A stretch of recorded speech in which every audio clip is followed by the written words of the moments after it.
Hello दोस्तों आइए बात करते हैं आज के एफआईएस और डीआईएस के डेटा के बारे में। तो दोस्तों सबसे पहले बात करते हैं निफ्टी के बारे में। तो दोस्तों आज निफ्टी क्लोज हुआ 17,464 33 पॉइंट्स डाउन, मतलब ऑलमोस्ट फ्लैट। और सेंसेक्स क्लोज हुआ 58,568 पे, -115 पॉइंट डाउन। तो दोस्तों ये जो अपना निफ्टी है, निफ्टी अभी 17,450 और 17,500 ये एक स्ट्रॉन्ग रेजिस्टेंस होना है। तो दोस्तों अभी के लिए 17,200 और 17,500 इसके बीच में ही शायद निफ्टी खेलेगा, क्योंकि दोस्तों 17,200 एक स्ट्रॉन्ग सपोर्ट है और उसके नीचे 17,000 एक बहुत ही स्ट्रॉन्ग सपोर्ट है। तो दोस्तों मुझे तो अभी नहीं लगता कि 17,000 के नीचे अभी निफ्टी जाएगा, क्योंकि जो भी बुरा दौर था इट इज़ ऑलमोस्ट ओवर, क्योंकि रूस और यूक्रेन का जो वार है दैट इज़ स्टिल कंटिन्यूइंग। लेकिन अभी कुछ दिनों में शायद उसका कुछ हल निकलेगा और it is not any uncertain, मतलब कोई भी अनसर्टन मूव अभी तक तो मुझे नहीं लग रहा है। और क्रूड ऑयल के भाव भी जो है, जो भी $140 पर बैरल तक ऊपर गए थे, अभी 110 या 112 पे स्टेबल हैं।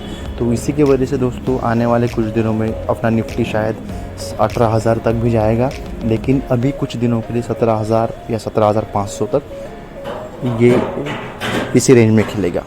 अभी आइए बात करते हैं बैंक निफ्टी के बारे में। तो दोस्तों बैंक निफ्टी क्लोज हुआ 36,373, 36,500 एक स्ट्रॉन्ग रेजिस्टेंस है। आज भी दोस्तों 36,590, मतलब 500 क्रॉस करने का ट्राई किया था, लेकिन वहाँ से एक स्ट्रॉन्ग सेलिंग आ गई और फिर से निफ्टी 36,278 का लो बना है, मतलब ऑलमोस्ट 200-250 ही पॉइंट के एक स्मॉल रेंज में बैंक निफ्टी खेल रहा है। तो दोस्तों नीचे 36,000 और ऊपर 36,500 ये एक स्ट्रॉन्ग सपोर्ट और रेजिस्टेंस जोन है।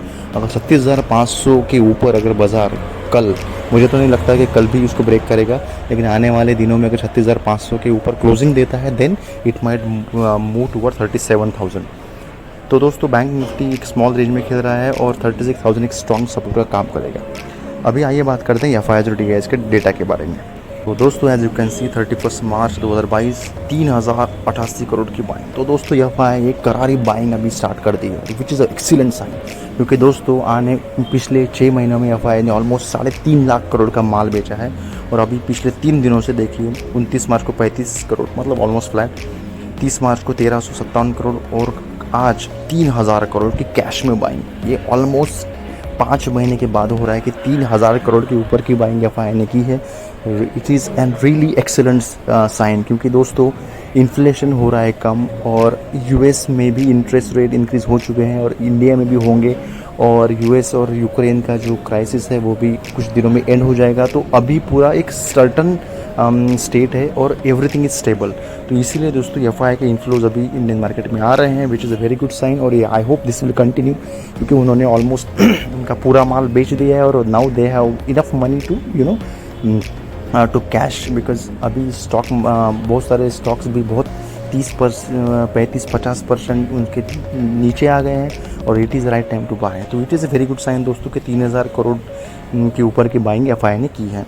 और ओवरऑल आंकड़ा है दोस्तों 43,000 करोड़ माइनस, तो विच इज़ ऑल्सो, तो आज के लिए शायद अभी एफआईआई की बाइंग शायद स्टार्ट होगी, which is a good sign. Let's talk about DII ने दोस्तों 1,145 करोड़ की बाइंग, तो बाइंग कम कर दी उन्होंने, लेकिन still they are still buying. Overall आंकड़ा है 39,000 करोड़। तो दोस्तों कैश में अभी क्लियर है कि एफआईआई बाइंग करना स्टार्ट करेंगे। तो दोस्तों आने वाले कुछ दिनों में अब हम निफ्टी को 18,000 या 18,500 तक भी जाने का दम अभी निफ्टी रखता है। Let's talk about the futures and options. तो दोस्तों फ्यूचर्स एंड ऑप्शंस में इंडेक्स फ्यूचर्स ने भी एफआईआई ने आज फिर से 1,100 करोड़ की बाइंग की कर दी है। पिछले 4 दिनों में कंटिन्यूसली बाइंग है और ओवरऑल आंकड़ा है 3,200 करोड़। तो ओवरऑल आई इस महीने में इंडेक्स में बाइंग अभी भी चालू है। जस्ट अबाउट डीआईआई ने दोस्तों इंडेक्स में बाइंग सेलिंग की है ऑलमोस्ट 4,000 करोड़ की, उसी की वजह से शायद निफ्टी एक फ्लैट टू डाउन क्लोज हुआ है। ओवरऑल आंकड़ा है 44,000 crore. Let's talk about the stock futures. तो दोस्तों स्टॉक फ्यूचर्स में एफआईआई ने मामूली 127 करोड़ की बाइंग, ओवरऑल आंकड़ा है -6,579 करोड़। और डीआईआई का है 441 करोड़ की बाइंग, ओवरऑल आंकड़ा है 610 करोड़। तो दोस्तों स्टॉक फ्यूचर में कुछ खास नहीं है, लेकिन इंडेक्स फ्यूचर्स में करारी बाइंग चल रही है और from the FIIs as you can see, और कैश में भी करारी बाइंग है। तो दोस्तों मोमेंटम इज स्टिल ऑन, अभी मोमेंटम ऊपर का स्टार्ट हो गया होगा और बुरा वक्त अभी शायद ख़त्म हो गया है। Let's talk about the Brent crude, US notes और डाउ जोन्स लाइव। तो दोस्तों Dow Jones 100 point down, flat है 35,122, 35,000 का एक स्ट्रॉन्ग लेवल क्रॉस कर दिया है और which is a very good sign. तो दोस्तों डाउ जोन्स भी एक स्टेबल टेरिटरी में है। दोस्तों ब्रेंट क्रूड 107 मतलब 110 के भी नीचे आ गया है, तो which is a very good sign for the India. और इंडिया शायद रूस से सीधे Brent crude they will purchase, तो अभी और नीचे ब्रेंट क्रूड 100 के आसपास भी जा सकता है, तो which is a very good sign. Let's talk about the note. So दोस्तों 10 year treasury note is 2.32%, it's still high. इसी की वजह से एफआई के आउटफ्लोज थोड़े बहुत हो सकते हैं, लेकिन ठीक है, मतलब because inflation is in control. Brent crude is 105, तो विच इज़ एक्सलेंट साइन। तो दोस्तों ये था आज का एफआई और डीआईएस का डेटा। आई होप ये वीडियो आपको अच्छा लगा होगा। अगर इसे अच्छा लगा है तो लाइक कीजिए, शेयर कीजिए और मेरे चैनल को सब्सक्राइब कीजिए। Thank you guys.